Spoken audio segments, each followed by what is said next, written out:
YouTube money guutuu keessaniin dura seera YouTube guuttachuun dirqama. Money erguu keessaniin dura namoonni baay'een AdSense itti cufaa jira. Make sure you have only one AdSense account. Kanaan dura accountii AdSense qabaachuuf dhiisuu keessan sirriitti ilaaluu qabdu. Inni guddaan isa kana.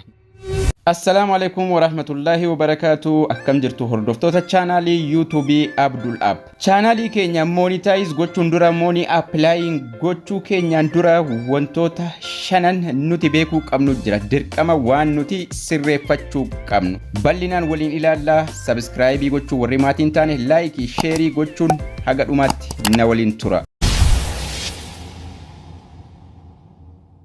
YouTube money guutuu keessaniin dura seera YouTube guuttachuun dirqama jechuudha. Starting November 1, monetizing creator must turn on two-step verification on the Google account used for the YouTube channel to access YouTube Studio or YouTube Studio Content Manager. Wantoota gurguddaa YouTubein isinirraa barbaadu jira. Namoota baay'eetti channelii YouTube cufamaara. Inni tokkoffaan inni guddaan two-step verification. Make sure your channel follow our policy and guidelines. Seera YouTube guuttachuu channelin keessan subscribe kuma tokko ol watch hour kuma 4 ol qabaachuu waan adda addaatu jira. Wanni isin sirreeffachuu qabdan keessattuu wantoota emailiidhaan wal qabatu. Waan isin sirreeffachuu qabdan tokko lama waliin jennee ilaalla. Money erguu keessaniin dura namoonni baay'een AdSense itti cufaa jira. Make sure you have only one AdSense account. AdSense account takka qofa qabaachuu kan kee suurii tahii jedha. Wantoota kana tokko lama jennee isinitti agarsiisa waliin ilaalla jechuudha. Dirqama waan kana sirreeffachuu qabdu money guutuu keessaniin dura jechuudha. Inni tokkoffaan inni guddaan channelii YouTube keessanirra seentanii settingii irraa waan isin sirreessuu qabdan waan isin sirrii ta'uu isaa ilaaluu qabdantu jira. Money erguu keessaniin dura mallattoolee profaayilii keessan jala jiran irraa harka bitaa kana jala mallattoo settingii xiqqoo jirti. Mallattoo settingii xiqqoo sanarra tugna. Mallattoo settingii xiqqoo sanarra yeroo tugnu general channel nuun jedheef nuu fidaa channelii jala advance settingii irraa haa eegallu. Advance settingii jala seennee channeliin keessan kan daa'immanii ta'uu qabu. No, this channel not made for kids. Channelin kiyya ka daa'immanii miti ka jedhu tahuu qaba. Wanneen sanduuqni achi gad jiran kan duwwaa tahuu qabu. Future jedhu kun hundi isaatu sadan isaatu lakkoofsa tokko haga sadii standard future, intermediate, advanced jira. Sadan jiraatu enable tahuu qabu. Playlist waan akka lakkoofsa bilbilaa verify gochuu kana wal qabatu. Sadan jiraatu enable tahuu qabu. Ittaanee community jala seenna. Settingii dhuma keessaa community jala seennee sanduuqa jalqabaa keessatti maqaan isinii dhufu namoota isin duraan live irratti qalamii dibaa turtan namoota sana X irra tuqxanii hunda isaatu keessaa baaftu. Akkasuma namoonni isin blog gootanis yoo jiraate blockii keessaa baaftanii saving jala ni jira. Saving jala isinii banama save gootu. Lammaffaa settingii bilbila keessanii irra seentanii Google irra seentu. Google irra seentanii manage your Google account ka jedhu jira. Manage your Google account kana keessa seentanii security jala furaan keessan sirriitti cufamaa tahuu isaa ilaaluu qabdu. Two step verification on tahuu qaba. Two step verification osoo on hin godhin al takka ni cufama furaan. Garuu yeroo nuti bilbila lakkoofsa bilbilaa itti guunne immoo deebi'eet lakkoofsi bilbilaa sun yeroo itti guutame deebi'ee banamee namoota baay'ee rakkisaa jira. Wanni kun baay'ee salphaadha. Emailii faa isin gaafata. Emailii faa itti galchitanii emailiidhaan verified gootu. Kanaan dura barumsa isaa sirriitti barsiiseen jira. Barumsa kanaan dura irra sirriitti irra deebitanii hubachuu qabdu. Sirriitti irra deebitanii osoo money hin guutiniin dura waan kana sirreeffachuu qabdu. Wanni inni banamuuf maaliif? Amma two step verification itti guuteera. Garuu furaan kiyya deebi'ee banamee jira. Banaadha. Two step verification lakkoofsa bilbilaa itti guuteen jira. Kanaafuu maal goona? Emailii nu gaafate. Lakkoofsi bilbilaa osoma itti guutamee jiru jechuudha. Lakkoofsa bilbilaa itti guute garuu two step verification onidha. Didee protect your account naan jedha achi jala tuqeen add emailii itti godha. Emailii itti dabalaa jechuudha. Add recovery email account naan jedhee jira.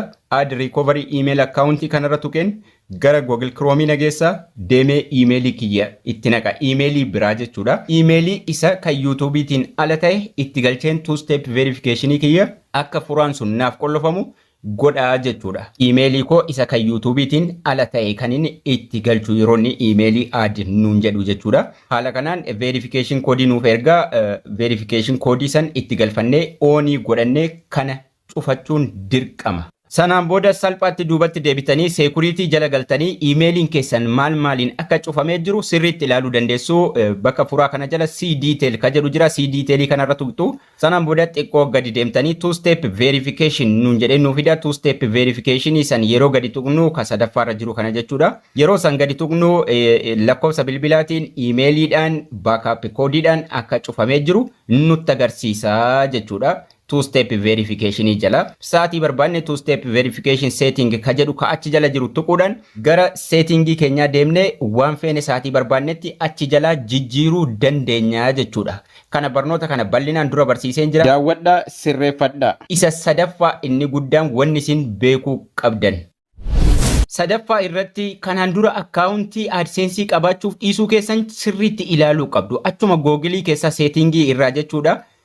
Bakka security kana fuula dura dhuma irra payment and subscription ka jedhu jira. Bakkuma furaa qollofan dhuma irra jechuudha. Payment and subscription kana jala manage payment method kana tuquudhaan kanaan dura iimeelii keenyaan kaffaltii wanni AdSense jedhamu create godhamuuf dhiisuusaa sirriitti ilaaluu qabna. Manage payment method kanarra tuqna. Password yoo nu gaafate password itti nayina xiqqoo gadi siqnee duwwaa ta'uu isaa ilaaluu qabna. Add a payment method nuun jechuu qaba. Duwwaa ta'uu qaba akkas jechuudha.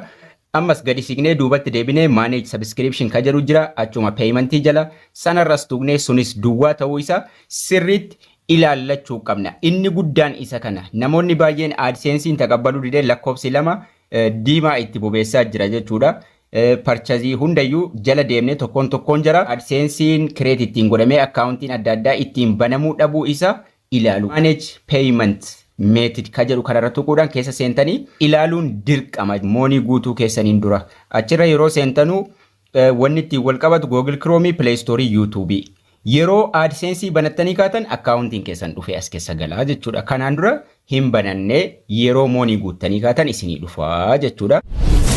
Arfaffaa moonii guutuu keessaniin dura chaanaalii keessan irra galtanii chaanaaliin keessan copyright qabaachuuf dhiisuu isa sirriitti ilaallachuu. Copyright claiming faa amma baay'ee salphaadha. Chaanaalii keessan jala galtanii mallattoo caa kana tuquudhaan tokkoon viidiyoo jala deemtanii viidiyoo keessan hunda fattashtanii ilaaluu qabdu dirqama jechuudha. Shanaffaaniif inni dhuma channel monetization apply gochuu keessaniin dura channelii YouTube keessan jala galtanii viidiyoo suuraa hin qabne suuraa ilaaltanii mata duree dhumarraa barreessuudhaan mata duree dhuma sana gara suuraatti deebisuudhaan suuraa adda addaa mimmiidhagsitanii fiddanii channelii keessan irra kaahuu qabdu. Kana jechuun viidiyoon keessan suuraa isin harkaan barreessitanii hojjettan qabaachuu qaba. Suuraa namoota bebbeekamoo waan viidiyoo sana irratti hin dubbanne ofirraa qabaachuu hin qabu. Mata duree waan badaa ta'e qabaachuu hin qabu. Akkasuma viidiyoo namaa channelii keessan jala yoo jiraate viidiyoon namaa sun copyright ta'ee dhiifate channelii keessan jala haquu qabdu, balleessuu qabdu, free gochuu qabdu jechuudha.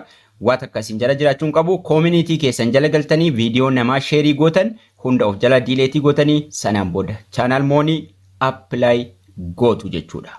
Barnoonni keenya har'aas kana fakkaata ture. Akkasinirraa barattan abdii guddaan qaba. Like share gochuu hin dagatinaa hiriyoota keessaniif. Haga barnoota itti aanu walitti deebinutti turtii gaarii nagayaan tura.